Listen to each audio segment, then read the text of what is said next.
So I spent 3 years of my life studying what a lot of people may call a pretty useless degree, but I wanted to show you guys how I was able to turn this degree into something a little bit more useful like money or a career. So in 2022, I graduated from one of Australia's best universities with probably one of the most useless degrees. So I majored in English and minored in history. Now for me, the reason I did this was because growing up, I always had an interest in stories. So whether it be a good TV show, a good anime, a good movie, I was always invested in stories in general. And as I progressed through schooling and when it got closer to university, this didn't really change as well. You know, I was never really quite good at math or science, but one thing that I really was interested in was this idea of stories. And so when it came the time to make a decision on what I was majoring in, I considered this, but I also had to be realistic about what I wanted to do with the rest of my life, because making a living off stories can be quite difficult. So initially, I actually enrolled into uni as a business student, because I feel like that's what people will enroll in if you're not really sure what you want to do in uni. But for me, it really only took about a semester to realize that, yeah, this business shit was not for me. And I remember in my marketing class looking into courses that I could transfer into with the units I had earned from my business course. And as I scrolled through, nothing really interested me until I scrolled through the arts degree, a degree where I could pick and choose from any discipline that I wanted to, whilst also completing a degree at the same time like the rest of my peers, so I could pretend like I was actually doing something with my life. And essentially that's where I abandoned being a business student and majored into English and history. Now look, I'm not going to let anyone take away from me the fact that I did study English and history throughout university, and for me I truly did believe it was the best decision at the time. Sure, it doesn't guarantee me a job straight after university, but it did give me options, and as someone who was unsure about the future of their life, this is sort of exactly what I needed during that time. And today I work full-time in a career related to what I studied, and overall I'm pretty happy with my outcomes of studying this useless degree. So how was it actually studying English and history? Because I'm sure a lot of you are curious as to what these sorts of people actually do with 90% of their time other than reading or writing. And that's essentially true. Look, for me, studying English and history was great. I had a good old time. So as you can expect, a lot of these courses were very research-based or text-heavy, and so there was a lot of reading and writing. And a lot of the skills I learned through these courses were things like analytical reading, professional and creative writing, also the ability to synthesize large amounts of information into one small document, which are arguably pretty good skills to have in the real world. And I think this is the key point with this sort of stigma around these degrees. A lot of people tend to overlook the skills that we actually learn from these degrees rather than the content of these degrees. And so I remember a lot of my friends just telling me at the time, oh, you spend like 90% of your time reading Jane Austen and Shakespeare, which is true, but the other 10% is where we're learning skills such as the ability to get that information from Jane Austen and Shakespeare and put it into a document or put it into our own thoughts. So I think that's where a lot of people tend to misunderstand the point of these degrees. It's not about the content, it's about what we're doing with that content. For myself, and not to toot my own horn, but I did become really good at reading analytically and writing professionally. And these sorts of skills hold very high value in the workplace today. Well, with now ChatGPT and AI forming most of the written content online, having the ability to write with that human touch really sets you apart in the workforce. And for me, yes, I chose English and history because I was interested in it, which is probably not the best idea if you're thinking career-wise. But at the same time, I think it's partly the reason that I was actually able to stick through that degree and complete it fully. And in the real world, even just having a degree can set you above people who don't have that degree. I feel like a lot of people, by the time they finish their degree, are so bitter towards that discipline that they studied that it's the last thing that they want to be thinking about, let alone investing your whole life or career into. For me, I actually had a lot of fun during my degree, studying these interesting stories, and the content was never quite boring. And on top of that, the skills that I was able to learn from it are invaluable today. To me, it seems like by the time a lot of people finish their degrees, they feel really bitter towards the discipline that they studied because of the amount of information and late hours that they spent studying the degree, that committing their life and careers to it seems crazy. But for me, I had a good old time reading Jane Austen, Shakespeare, all these other great authors, and when I'm in the workforce, all I think about is how I should have spent more time reading and studying like that. I mean, just to give an example, let's say we take someone who studied computer science for 4 years, right? Studying coding, studying programming and whatnot.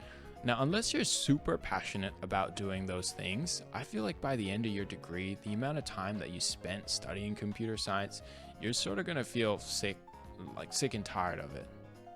And so what really matters by the end of your degree is the skills that you learn rather than the content. So it's not so much can you regurgitate information, but it's what can you do with information. And that's what's going to set you apart in the workforce.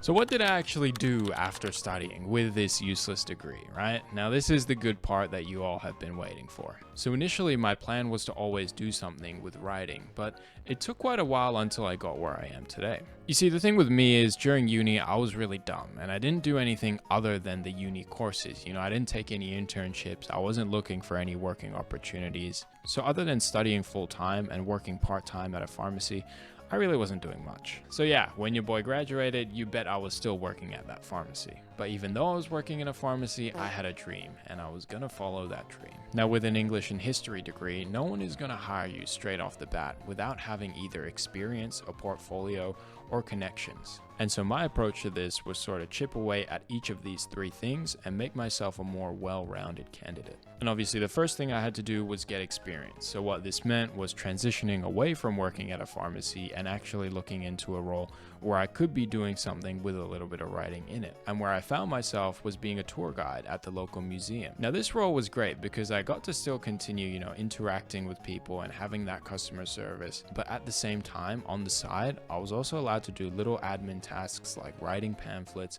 writing emails, and these are all sorts of valuable experience that I did stack up to eventually get my full-time writing role. Now obviously once I had spent a bit of time in this tour guide role and getting that sort of writing experience, when I was on the lookout for new writing roles, I could sort of play up the fact that I did a little bit of writing. Now look, I'm not saying lie on your resumes and interviews, but I'm saying you can sort of highlight the small things that you did and sort of minimize the big things that you did, if you get what I mean. For me, this obviously meant combining my writing experience from this job whilst also adding on the fact that I have all this writing experience from my degree. Which leads to now, what am I doing? So currently now I work full-time in a business in a writing role. My role is pretty much preparing business proposals on behalf of my company. Now how I got here is interesting because this touches on the third point, which is the connections aspect of it, right? Now when I was applying for jobs, I had this little hack that I would do. Obviously when you're on these websites like Seek and Indeed, you'll use key terms for jobs that you want to apply for. So for me, this would include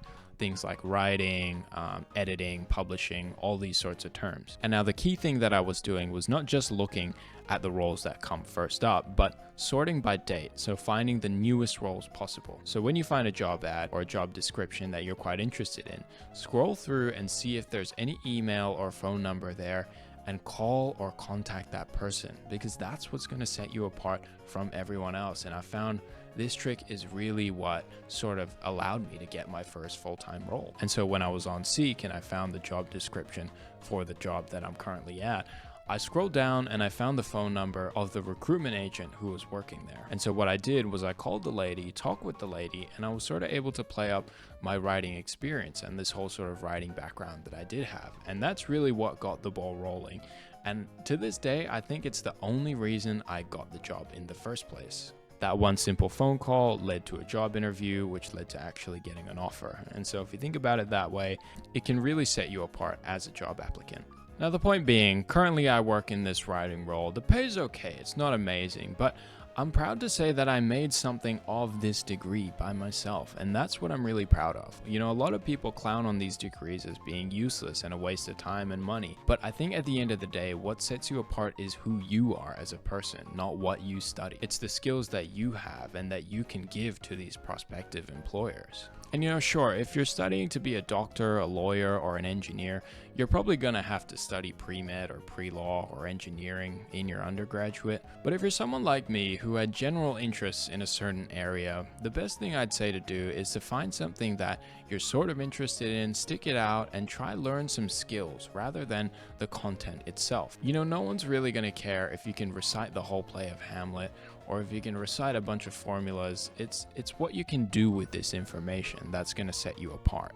And you know, at the end of the day, a job is a job. It doesn't necessarily have to be something that you're passionate about or your childhood dream.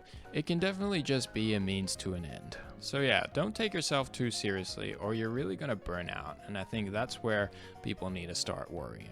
So yeah, if you learned something from this video, please let me know. I try to share with everyone the little knowledge that I do have about this world, and people telling me that it helped them even just a little bit will seriously make my day, maybe even make my week. Thank you for watching, and until next time.